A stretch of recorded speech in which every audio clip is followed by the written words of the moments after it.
అస్సలాము అలైకుం వరహ్మతుల్లాహి వబరకాతుహు అవుజు బిల్లాహి మినష్ షైతానిర్ రజీం బిస్మిల్లాహిర్ రహ్మానిర్ రహీం. ఖురాన్ మరియు హదీసులు ప్రవక్త ముహమ్మద్ సల్లల్లాహు అలైహి వసల్లం గారి ద్వారా తెలియజేయబడ్డాయి. ప్రవక్త ముహమ్మద్ సల్లల్లాహు అలైహి వసల్లం గారి ద్వారా వహీ రూపంలో అల్లాహ్ సుబ్హానహు వ తఆలా ఖురాన్ ఇస్తే ముహమ్మద్ సల్లల్లాహు అలైహి వసల్లం గారి యొక్క జీవితం ద్వారా మనకి హదీసులు దొరికాయి.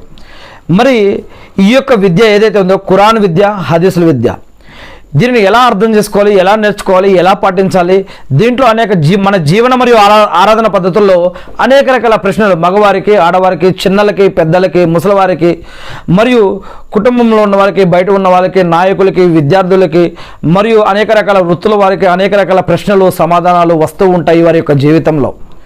వీటికి సంబంధించి అనేక రకాల విద్య కూడా ఇస్లాంలో చెప్పడం జరుగుతూ ఉంది. మరి సహబాలు, తాబియన్లు, తాబియన్లు ఇలా అనేక రకాల హదీసువేత్తలు ఇలా వస్తూ ఉన్నాయి. దీనిని హదీసు విద్యాశాస్త్రం అని అంటారు. ఇలాంటి విద్యా జ్ఞానాలని నేర్పించడం, నేర్చుకోవటం, దీనికి ఒక సిస్టమాటిక్